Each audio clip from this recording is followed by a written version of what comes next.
Welcome to news అడ్డా. నేను శ్రీ సౌజన్య. ముందుగా headlines. Ambothula కొట్లాటలో సామాన్యులే బలి. కేటీఆర్. ముఖ్యమంత్రి పదవిపై మహేష్ కుమార్ గౌడ్ కీలక వ్యాఖ్యలు. ప్రస్తుత రాజకీయాలపై మాజీ మంత్రి తలసాని తీవ్ర ఆవేదన. మహిళలకు ఉచిత బస్సు ప్రయాణం హామీ తప్ప ఏదీ అమలు చేయలేదు బీజేపీ. వివరాల్లోకి వెళ్తే, రాష్ట్రంలో నెలకొన్న గ్యాస్ సిలిండర్ల కొరతను నిరసిస్తూ బీఆర్ఎస్ పార్టీ అసెంబ్లీ ముట్టడికి పిలుపునిచ్చింది. ఈ క్రమంలో గన్ పార్క్ వద్ద కేటీఆర్ నేతృత్వంలో ఎమ్మెల్యేలు, ఎమ్మెల్సీలు గ్యాస్ సిలిండర్ల ప్లకార్డులతో వినూత్నంగా నిరసన తెలిపారు. అంతర్జాతీయ పరిణామాల సాకుతో సామాన్యులకు సిలిండర్లు దొరకకుండా చేస్తున్నారని, గంటల తరబడి క్యూ లైన్లలో నిలబడాల్సిన పరిస్థితి దాపురించిందని కేటీఆర్ మండిపడ్డారు. కేంద్ర ప్రభుత్వం గ్యాస్ కొరత లేదని అబద్ధాలు చెప్తుంటే రాష్ట్ర ప్రభుత్వం పెట్రోలియం శాఖ తమ పరిధిలో లేదని తప్పించుకుంటోందని కేటీఆర్ ధ్వజమెత్తారు. వీరిద్దరి వైఖరి ఆంబోతుల కొట్లాటలో లేగదూడలు బలైనట్లు సామాన్య ప్రజల పాలిట శాపంగా మారిందని ఎద్దేవా చేశారు. భవిష్యత్తులో గ్యాస్ సిలిండర్ బరువును 14 కిలోల నుంచి 10 కిలోలకు తగ్గించే ఆలోచనలో ప్రభుత్వం ఉందని, ఇది ప్రజల జేబులకు చిల్లు పెట్టడమేనని ఆయన ఆరోపించారు. గ్యాస్ సరఫరాపై నెలకొన్న అయోమయాన్ని తొలగించేలా ప్రభుత్వం తక్షణమే శ్వేతపత్రం విడుదల చేయాలని, కేంద్రం వెంటనే జోక్యం చేసుకొని కొరత తీర్చాలని డిమాండ్ చేశారు. దానికి అనుగుణంగా దాదాపుగా చాలా పెద్ద ఎత్తున సిలిండర్లు తీసుకున్నారు. అట్లాగే మన రాష్ట్రంలో కూడా కాంగ్రెస్ ప్రభుత్వం మరి మేము 500 రూపాయలకే సిలిండర్ ఇస్తామని చెప్పి నమ్మబలికి ఇవాళ వారు కూడా ఎన్నికల మేనిఫెస్టోలో ఇచ్చిన మాట నమ్మి కూడా లేని వాళ్ళు కూడా తీసుకునే పరిస్థితి. కానీ యుద్ధం ప్రారంభమైన తర్వాత ఇవాళ ఎల్పీజీ గోడౌన్లు ఎక్కడెక్కడైతే ఉన్నాయో, డిస్ట్రిబ్యూషన్ నెట్వర్క్లు ఎక్కడెక్కడైతే ఉన్నాయో, ఇవాళ అంతటా కూడా చాంతాడంత లైన్లు, ఎక్కడికక్కడ పెద్ద ఎత్తున ప్రజలు ఆందోళన వ్యక్తం చేసే పరిస్థితులు ఇవాళ నెలకొని ఉన్నాయి.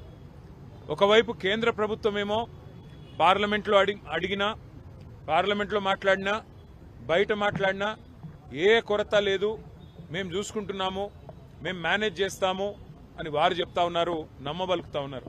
కేంద్ర పెట్రోలియం శాఖ మంత్రి మాట్లాడినా, ప్రధానమంత్రి మాట్లాడినా ఏమీ లేదు, అంతా బానే ఉంది అని విశ్వాసాన్ని కల్పించే విధంగా వారు మాట్లాడుతున్నారు. కానీ క్షేత్రస్థాయిలో పరిస్థితులు అట్లా లేవు. ఇవాళ ఏ గోడౌన్ కాడికి పోయినా భారీ క్యూ లైన్లు, భారీగా ప్రజలు ఆందోళనలో ఉన్నారు. రాష్ట్ర ప్రభుత్వమేమో కేంద్రం సహకరించట్లేదు, సప్లై లేదు, ఇబ్బంది ఉంది, కేంద్రం ఏమీ చేయలేకపోతే మేమేం చేస్తాము, పెట్రోలియం శాఖ మరి కేంద్ర ప్రభుత్వ ఆధీనంలో ఉంటుందని చెప్పి రాష్ట్ర ప్రభుత్వం తప్పించుకునే ప్రయత్నం చేస్తూ ఉంది. మాకున్న విశ్వసనీయమైన సమాచారం ఏంది అంటే, కేంద్ర ప్రభుత్వం కూడా ఈ 4-5 రాష్ట్రాల్లో ఏవైతే ఎన్నికలు ఉన్నాయో అప్పటిదాకా ఆగి మే 4 తర్వాత మరి సిలిండరు సైజును కూడా తగ్గించే ప్రయత్నం చేస్తూ ఉన్నారు అనేది మాకున్న విశ్వసనీయమైన సమాచారం. 12 కిలోలు కాకుండా 10 కిలోలు ఏదో చేయాలి అని ఒక ఆలోచన చేస్తూ ఉన్నారు. లేదు, నిజంగానే సప్లై లేదు, ఇబ్బంది అవుతుందని చెప్పి చెప్తా ఉన్నారు. కానీ నిజానికి ప్రజలకు వాస్తవాలు తెలియనీయకుండా, ప్రజలకు వాస్తవాలు చెప్పకుండా మభ్యపెట్టి, ఇబ్బంది పెట్టి సామాన్య మధ్యతరగతి ప్రజలను రెండు ప్రభుత్వాలు కలిపి గోసబుచ్చుకుంటా ఉన్నాయి. అటు కేంద్రము, ఇటు రాష్ట్రము ఇద్దరు కూడా ఈ విషయంలో స్పష్టమైన సమాధానం చెప్పాలి, ప్రజల్లో విశ్వాసం నింపాలి, ప్రజల్లో ఒక భరోసా నింపి ఏ రకమైన ఇబ్బంది కాకుండా అవసరమైతే మరి వారికి ఉండే దౌత్య వ్యవహారాల శాఖ ద్వారా మరి అవసరమైతే ఇతర దేశాలతో మాట్లాడి, ఇరాన్లో ఇబ్బంది ఉంటే మరో చోట మాట్లాడి తెప్పించాలని మేము డిమాండ్ చేస్తా ఉన్నాం. ముఖ్యంగా సామాన్య మధ్యతరగతి ప్రజలు, ఇందాక నేను చెప్పినట్టు ఆంబోతుల కొట్లాటలో లేగలు బలైనట్టు సామాన్య మధ్యతరగతి ప్రజలు ఇవాళ ఇబ్బంది పడతా ఉన్నారు. దేశవ్యాప్తంగా, రాష్ట్ర వ్యాప్తంగా తీవ్ర ఆందోళనలు ఉన్నాయి. అంతెందుకు, మా ఇంట్లో, అక్కడ ఇక్కడ చెప్పేది కూడా కాదు, మా ఇంట్లో నా వైఫే అడిగింది, యుద్ధంతో ఇంకా సిలిండర్లు దొరకవంట కదా, తెప్పించుకోవాలంట కదా అని చెప్పి అడిగే పరిస్థితి. అంటే ఇవాళ ప్రతి ఇంట్లో ఇది ఒక చర్చగా మారిపోయింది, చర్చనీయాంశంగా మారిపోయింది. కాబట్టి ఈ విషయంలో వెంటనే కేంద్ర రాష్ట్ర ప్రభుత్వాలు ఒక వివరణ ఇచ్చి మరి కేంద్రంలో, రాష్ట్రంలో కొరత లేకుండా చూడాలని, వెంటనే ఈ విషయంలో ఒక సకారాత్మకమైన వైఖరి ప్రకటించాలని చెప్పి రాష్ట్ర ప్రభుత్వాన్ని డిమాండ్ చేస్తున్నాం. ఎందుకంటే అబద్ధాలు చెప్తా ఉన్నారు, కొరత లేదని వారు, సప్లై లేదని వీరు, మధ్యలో నలిగిపోతున్నది ప్రజలు. కాబట్టి వెంటనే ఈ విషయంలో వివరణాత్మకంగా చెప్పాలని చెప్పి శాసనసభ వేదికగా ఇవాళ అడ్జర్న్మెంట్ మోషన్ వాయిదా తీర్మానం ఇచ్చాము. చర్చకు పట్టుబడతాము. ప్రభుత్వం స్పందిస్తే మంచిది, స్పందించకపోతే తప్పకుండా ప్రజల తరపున ప్రశ్నలు అడుగుతూనే ఉంటాం, నిలదీస్తూనే ఉంటాం. Thank you. Telangana Pradesh Congress committee అధ్యక్షుడు మహేష్ కుమార్ గౌడ్ ముఖ్యమంత్రి పదవి అంశంపై కీలక వ్యాఖ్యలు చేశారు. కాంగ్రెస్ పార్టీలో భవిష్యత్తులో బీసీ నాయకుడు ముఖ్యమంత్రి అవుతాడని జోస్యం చెప్పారు. తమ పార్టీల నుంచి బీసీ వ్యక్తి ముఖ్యమంత్రి అవుతారని బీఆర్ఎస్ అధినేత కేసీఆర్, ఆ party working president KTR, BJP Telangana అధ్యక్షుడు రామచంద్రరావులకు చెప్పే దమ్ముందా అని ప్రశ్నించారు. బీజేపీ నాయకులు బీసీ వ్యతిరేకులని ఆరోపించారు. కాంగ్రెస్ ప్రభుత్వం బీసీలకు 42% డిక్లరేషన్ ప్రకటించి చట్టం చేసిందని అన్నారు. ప్రభుత్వం అందరికీ సన్నబియ్యం ఇస్తుందని, ఇది చారిత్రాత్మకమని అన్నారు. బీఆర్ఎస్ 10 ఏళ్ల పాలనలో బియ్యం దోపిడీ జరిగిందని ఆరోపించారు. బీసీలకు 42% ఇందాక పెద్దలు ప్రభాకర్ చెప్పినట్టుగా నేను వర్కింగ్ ప్రెసిడెంట్గా ఆనాడు నేనే బీసీ డిక్లరేషన్ ప్రవేశపెట్టినాను. 42% స్థానిక సంస్థల్లో ఇస్తామని చెప్పాం. దానికి అదనంగా విద్యా ఉపాధులు కూడా 42% ఇస్తూ అసెంబ్లీలో చట్టం చేశాం. బీజేపీ నాయకులు మద్దతు ఇచ్చినారు, టీఆర్ఎస్ వాళ్ళు సపోర్ట్ చేసినారు, ఓటేసినారు, సిపిఐ ఓటేసింది. కానీ గవర్నర్ దగ్గర ఎందుకు పెండింగ్లో ఉందో ఇవాళ బీజేపీ నాయకులు చెప్పాలి. 2 చట్టాలు చేస్తే బీజేపీ ప్రభుత్వం చట్టాలని తొక్కిపెట్టింది. బీసీలకు నోటి కాడికి వచ్చిన ముద్దను ఎగ్గొట్టింది, రిజర్వేషన్ రాకుండా అడ్డుపడింది. అందుకే రేవంత్ రెడ్డి గారు, మేము ఎమ్మెల్యేలు ఎమ్మెల్సీలు ఆంధ్రం పోయి ఢిల్లీలో కూర్చున్నాం 2 సార్లు. మోడీ దిగిరాలే. ఎస్సీ ఎస్టీ బీసీ మైనార్టీలు కలిపితే మున్సిపల్ ఎన్నికల్లో 85% దాటుతా ఉంది. ఇది గతంలో సాధ్యమైందా? టీఆర్ఎస్ హయాంలో చేయగలిగినాడా?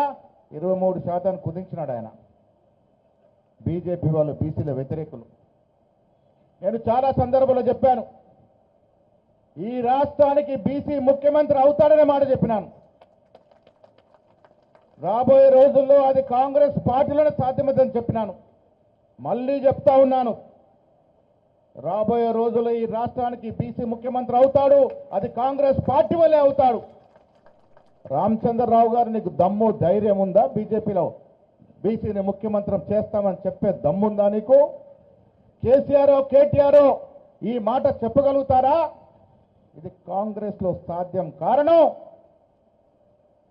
రాహుల్ గాంధీ గారి యొక్క ఆలోచన విధానం, ఖర్గే గారి యొక్క ఆలోచన విధానం, దానికి రేవంత్ రెడ్డి గారి యొక్క మద్దతు.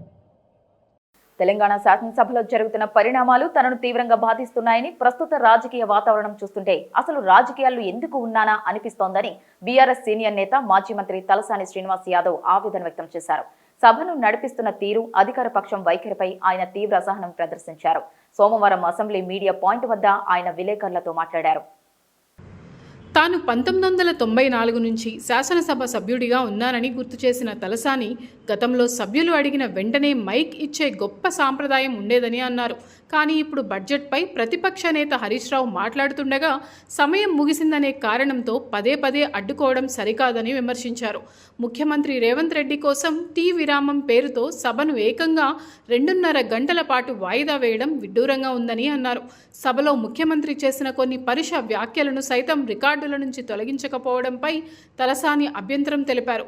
ఈ రకమైన చర్యల ద్వారా ప్రభుత్వం ప్రతిపక్షాల గొంతు నొక్కాలని చూస్తుందని, ఇది ప్రజాస్వామ్య స్ఫూర్తికి ఏమాత్రం మంచిది కాదని ఆయన హితవు పలికారు. అయితే సభా నిబంధనల ప్రకారమే తాము నడుచుకుంటున్నామని, సమయపాలన పాటించడం అందరి బాధ్యత అని అధికార పక్షం వాదిస్తోంది. మహిళలకు ఉచిత బస్సు ప్రయాణం హామీ తప్ప ఏ హామీని కూడా కాంగ్రెస్ ప్రభుత్వం అమలు చేయలేదని బీజేపీ తెలంగాణ రాష్ట్ర అధ్యక్షుడు రామచంద్రరావు అన్నారు. మిగతా అన్ని గ్యారెంటీలను పక్కన పెట్టి వాటిని అమలు చేసినట్లు అబద్ధపు ప్రచారం చేస్తున్నారని ఆగ్రహం వ్యక్తం చేశారు. ఎన్నికల సమయంలో ఇచ్చిన హామీలపై రాష్ట్ర ప్రభుత్వం వైఖరికి నిరసనగా బీజేపీ ఆధ్వర్యంలో అసెంబ్లీ ముట్టడి కార్యక్రమం చేపట్టారు. ఈ సందర్భంగా రామచంద్రరావు మాట్లాడుతూ 6 గ్యారెంటీల్లో ప్రజలకు ఒక్కటి కూడా చేరడం లేదని విమర్శించారు. రాష్ట్రంలో రైతులకు రైతు భరోసా కింద ఇంకా ఎకరానికి 45,000 కోట్ల బకాయిలు చెల్లించవలసి ఉందని అన్నారు. దాదాపు 8,000 కోట్ల ఫీజు రియంబర్స్మెంట్ బకాయిలు పెండింగ్లో ఉన్నాయని అన్నారు. దీంతో విద్యా సంస్థలు విద్యార్థులకు సర్టిఫికెట్లు ఇవ్వడం లేదని ఆరోపించారు. ప్రజలకు ఇచ్చిన గ్యారెంటీలను ప్రభుత్వం అమలు చేయాలని డిమాండ్ చేశారు. ఈ ప్రభుత్వం అధికారంలో వచ్చి 26 నెలలు అయిపోయి ప్రజలకు ఇచ్చినటువంటి ఒక వాగ్దానము ఈ రోజు గాలికి వదిలేసి విషయాన్ని మనం చూస్తా ఉన్నాం. ఏ ఒక్క గ్యారంటీ కూడా ఈ రోజు ప్రజలకు చేరట్లేదు. అసెంబ్లీలో అబద్ధాలు ఆడుతూ ఈ 6 గ్యారంటీలు పూర్తి చేసినాము అని చెప్తా ఉన్నారు. మేము ఎన్ని దారుణాలు చేసినా, ఎన్ని విజ్ఞప్తి పత్రాలు రాసినా, ఉత్తరాలు రాసినా ఈ ప్రభుత్వం దాని మీద ఎప్పుడు కూడా స్పందించలేదు. కాబట్టి ప్రజల తరఫు నుంచి అడగటానికి అసెంబ్లీకి మేము పోవటం జరిగింది. మమ్మల్ని ఈ రోజు అసెంబ్లీ దగ్గర అరెస్ట్ చేయటము ఇది కేవలం ఈ ప్రభుత్వం ఒక అణచివేత విధానాన్ని ఈ రోజు నిదర్శనంగా మనం తీసుకోవాల్సిన అవసరం ఉన్నది. ఈ పోరాటం ఇప్పటితో ఆగదు. ఈ ప్రభుత్వం వ్యతిరేకంగా ప్రభుత్వం చేసే తప్పిదాల్ని దీని మీద పోరాటాలు. ఇప్పటి వరకు ఉన్న బులెటిన్ అప్డేట్స్. మరొక బులెటిన్ తో మళ్ళీ కలుసుకుందాం. అంతవరకు సెలవు. నమస్కారం.